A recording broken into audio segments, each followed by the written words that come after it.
Hello everyone, আমরা আগের ভিডিওগুলোতে আলোচনা করেছি কিভাবে সার্কেল, রেক্ট্যাঙ্গেল এগুলো ড্র করা লাগে। কিন্তু আমরা শুধু সার্কেল এবং রেক্ট্যাঙ্গেল দিয়ে কিন্তু সবকিছু তৈরি করতে পারবো না। ধরুন আমাদের গেম ইউনিটিতে আমাদের একটি স্টার ক্রিয়েট করা লাগলো, অর্থাৎ যার 5টি কোণা আছে। আবার ট্রায়াঙ্গেল ট্রায়াঙ্গেল ড্র করা লাগলো, তখন 3টি কোণা আছে। এগুলা কিন্তু আমরা রেক্ট্যাঙ্গেল অথবা সার্কেল দিয়ে তৈরি করতে পারবো না। এগুলোর জন্য আমাদের iGraphics একটি ফাংশন আছে, সেটা হচ্ছে iPoligon ফাংশন।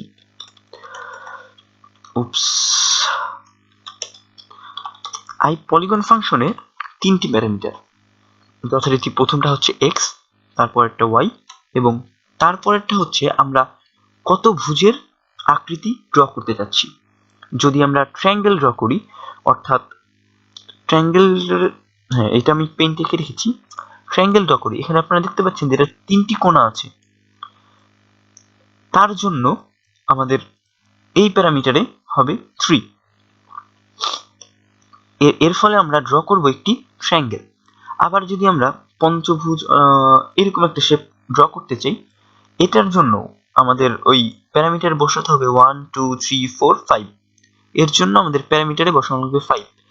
তো আমরা ট্রায়াঙ্গেল দিয়ে একটু দেখি। এখন আসছে x এর কথা। আমরা আগের ফাংশনগুলাই x আর y ইউজ করেছি জাস্ট একটা ভ্যারিয়েবল, এবং সেটা জাস্ট একটা মান বসিয়েই কাজ করতে পেরেছি আমরা। কিন্তু iPoligone আমরা নিজেদের ইচ্ছা মতো ভ্যালু বসিয়ে কাজ করতে পারবো না। ইচ্ছা মতো বলতে কি, ধরুন আপনার মন চাইলো 1 2 3 যা ইচ্ছা গেম উইন্ডোর ভিতরে হোক, বাট যা ইচ্ছা এরকম বসালে আমরা এটা ইউজ করতে পারবো না। কোনো কিছুই তখন ক্রিয়েট হবে না। কারণ কি, iPoligone ফাংশনে নির্দিষ্ট একটা রেশিও আছে। ওই রেশিওর বাইরে যদি আমরা আবল তাবল ভ্যালু দিয়ে অ্যাসাইন করি, তাহলে এই ফাংশনটা কাজ করবে না। তো যদি আমরা এখন একটা ট্রায়াঙ্গেল ড্র করতে চাই, তো ফার্স্টে আমরা গেম ইউনিটটা রান করব এবং মাউসে যে আমরা মাউস ক্লিকটা প্রিন্ট করে নিচ্ছি, যাতে আমরা অ্যাক্সিস গুলো বুঝতে পারি যে আমরা কোথায় কোথায় দেখতে চাই আমাদের ট্রায়াঙ্গেলটা। তো আমরা যদি এই স্থানটাকে ঠিক করি যে আমাদের ট্রায়াঙ্গেলের উপরের কর্নারটা, তো এখানে একটা ক্লিক করব। তারপরে চোখের মাপি, হালকা চোখের মাপি এখানে একটা ক্লিক করব যে এটা হচ্ছে লেফট কর্নার এবং এটা হচ্ছে রাইট কর্নার।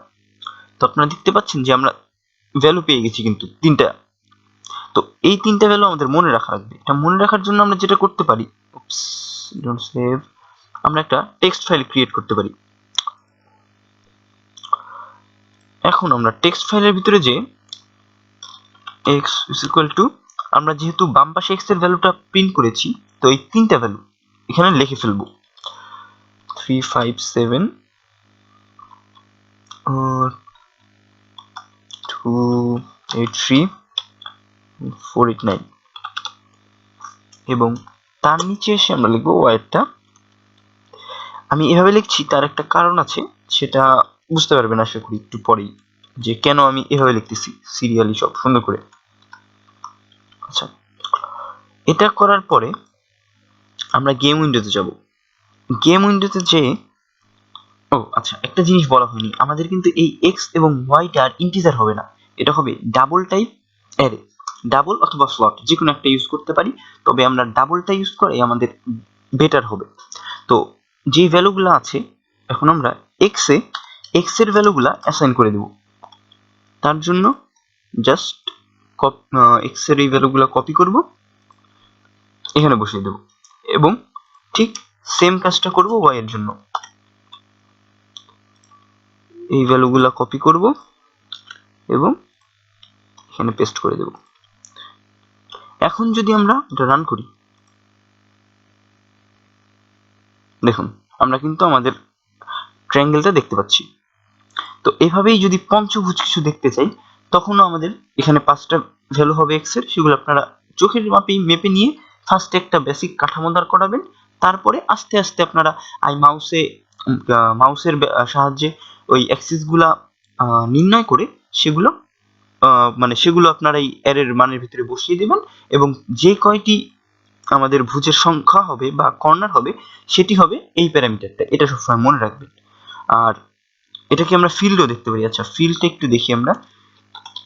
এই field, F I double L E D কি ভুল করলাম, আইটা বড় হাতের হয়ে গেছে। এখন যদি রান করি, দেখুন এটা কিন্তু ফিল্ড হয়ে গেল। আচ্ছা, এই যে আমরা দেখতে পাচ্ছি যে এটা একটু ভাঙা ভাঙা হয়েছে, এটার কারণ কি? আমরা যখন মাউসটা নিয়েছি মাউসের মানগুলা, তখন একটু আমাদের ডান পাশটা একটু নিচে হয়েছে। যদি ট্রায়াঙ্গেল আঁকি আমাদের নিচের অ্যাক্সিসটা কিন্তু সমান হতে হবে, এটা মাথায় রেখে কাজ করতে হবে। এটার জন্য দেখুন, এখন ওটা যদি আমরা রিমুভ করতে চাই, সোজা একটা উপায় আছে।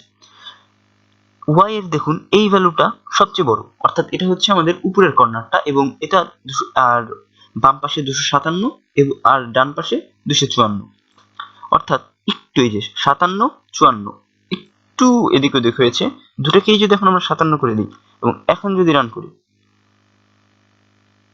দেখুন সমান্তরাল একটা পেলাম। তো আশা করি বুঝতে পেরেছেন। আপনাদের যদি এ নিয়ে কোনো কোয়েশ্চেন থাকে বা কিছু জানতে হয়, তাহলে অবশ্যই কমেন্ট করে জানাবেন, আমি চেষ্টা করব সেটাকে সলভ করার। সবাইকে ধন্যবাদ।